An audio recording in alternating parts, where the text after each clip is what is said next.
And మీరు ఒక ఒక ఒక ఆడియో ఫంక్షన్లో స్టేట్మెంట్ ఇచ్చారు, ఊరికి ఒక పవన్ కళ్యాణ్ ఉంటే భారత్ 200% మారిపోయేది. 200% ఇవాళ కూడా చెప్తున్నా. అంటే అంత నిజాయితీ మీకు ఎక్కడ ఏం కనబడే? ఒక ఉదాహరణ, చిన్న ఉదాహరణ మీ ఎక్స్పీరియన్స్లో.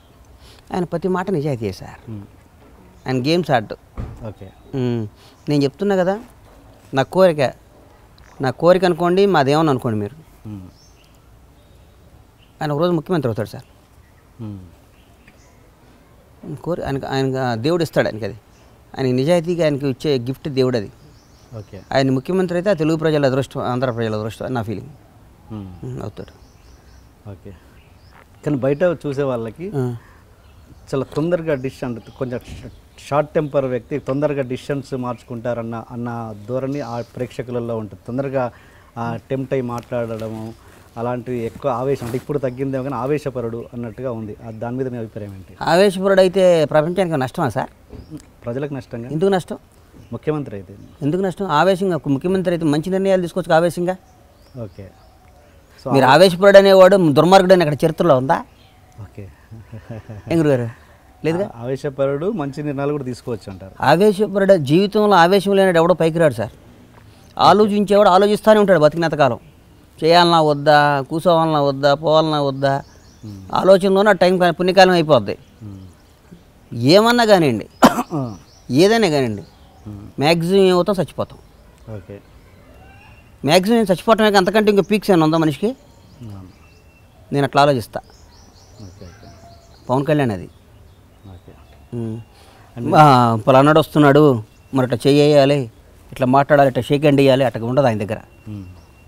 నచ్చితే నచ్చినట్టు ఉంటుంది, నచ్చకపోతే కలవరం అని చెప్తాడు. సారీ వెళ్ళిపోండి అంటాడు. పర్లేదు. ఓకే. అది ఒక సందర్భంలో అన్నారు ఏంటంటే, ఆయనకు ఇంకోటి కూడా ఉంది, ఆయన మూడో కన్ను తెరుస్తాడు, అదొకటి మాత్రం నా పర్సనల్, ఇది ఎవరికి చెప్పను అన్నారు. అది ఇప్పుడు అబద్ధం చెప్పన్నారు కాబట్టి అది కూడా చెప్పేసి, మూడో కన్ను తెరిస్తే ఏం చేస్తాడు? మూడో రూమ్లో పిలిచి ఫుల్ తిట్టేవాడు నన్ను. ఎలా? మంచి ఆ పని చేయలేదు, ఈ పని చేయలేదురా, అదిరా ఇది, నువ్వు అది చెప్పాం కదా, ఇది చెప్పాం కదా అని కేకలేస్తున్నావు. మిమ్మల్ని అరే అంటాడా? గణేష్ అంటే ఒరే అంటాడు. అందరి ముందు గణేష్ అంటాడు. ఓకే. ఆయన సంస్కారం ఎక్కువ సార్ ఆయనకి. అది rare piece, God make a rare piece. Pawan Kalyan అట్టు పుట్టించాడు అంతే. ఓకే. అండ్ ఏంటి మీకు అంటే అంత అలాంటి వ్యక్తికి మీకు మళ్ళీ ఏదో గ్యాప్ వచ్చిందని, చిన్న గ్యాప్ వచ్చిందని గబ్బర్ సింగ్ తర్వాత వచ్చిందా? నిజంగా రాలేదా? గ్యాప్ రావటం అంటే సార్, ఒక 2 years హీరో కానీ కలవాల. ఓకే. వాస్తవం, అబద్ధంతో చెప్పాలి. ఫ్రాంక్లీ స్పీకింగ్ అది చెప్పారు ఏంది ఇది? ఫ్రాంక్లీ విత్ టీఎన్ఆర్ కాబట్టి నేను చెప్పను, వచ్చింది. ఓకే.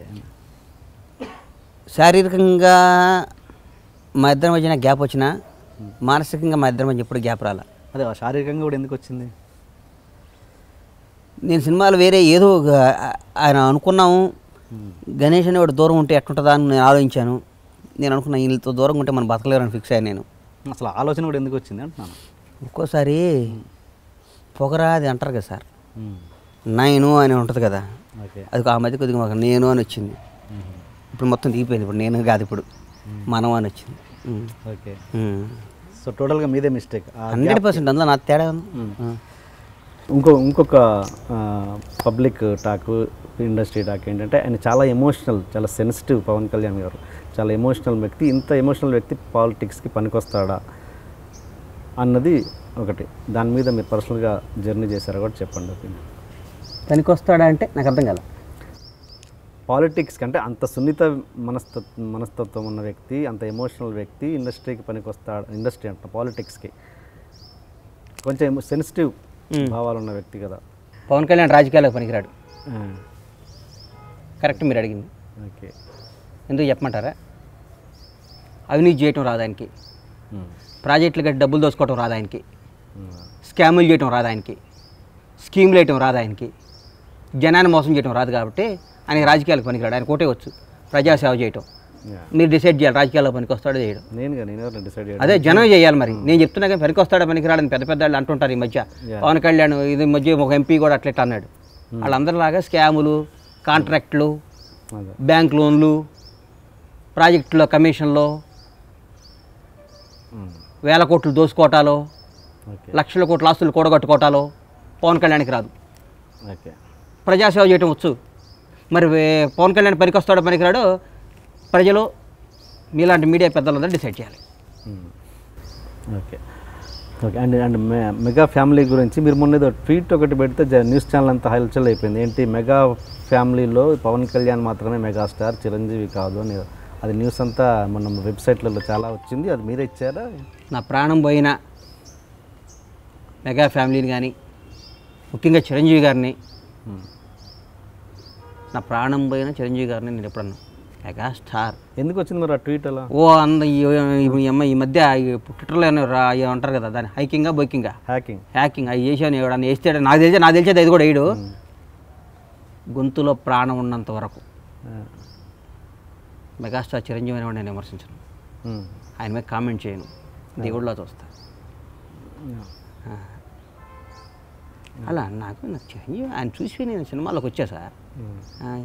ఈరోజు మేము అనుభవిస్తున్నంత ఆయన చిరంజీవి అనేవాడు ఆ రోజు లేకపోతే మేము హైదరాబాద్ వచ్చేవాడు కదా. నేను ఆయన ఫ్యాన్గా వచ్చాను నేను ఆయన.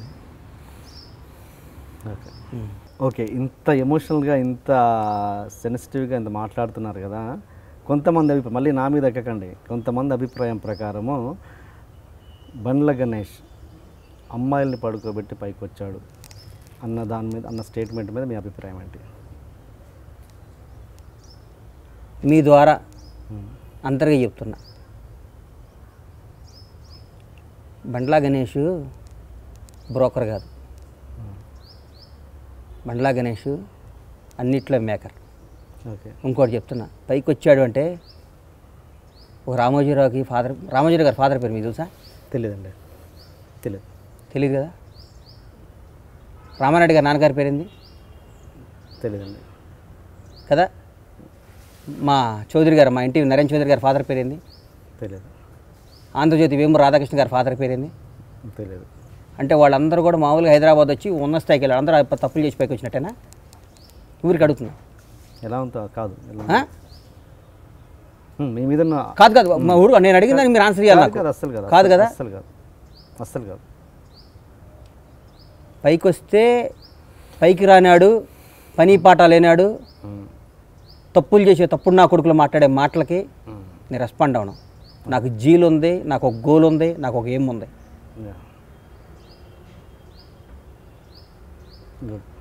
ఆ గోల్తో నేను ముందుకెళ్తా. అందరూ వీడు మామూలుగా ఉండే గణేష్ ఏంది ఇట్లా అయ్యాడు అని 100 మంది ఏదో విధంగా మాట్లాడాలి కదా. ఇప్పుడు నాకు పెద్ద డబ్బు మీద ఇంట్రెస్ట్ లేదయ్యా, అందుకని మా ఊరు అరుగుల మీద కూర్చొని మాట్లాడుతుంటారు.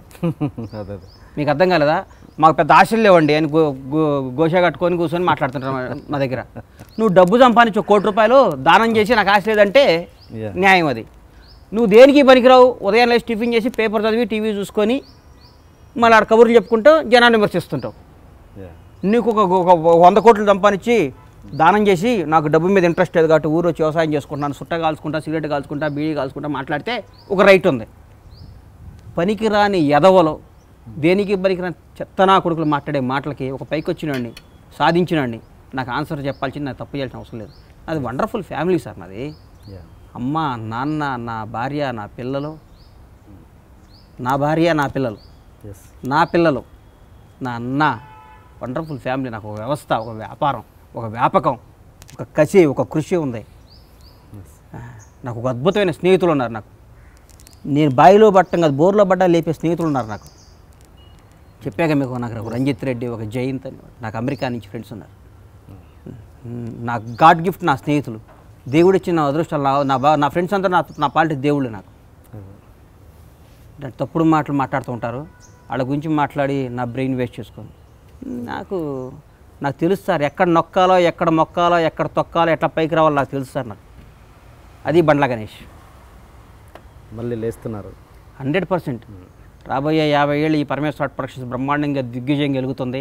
నా పిల్లలు నిర్మాతలు అవుతారు, నేను స్టూడియో కడతాను, నాకు నా పిల్లవాడిని కూడా ప్రొడ్యూసర్ చేస్తాను, డౌటే లేదు.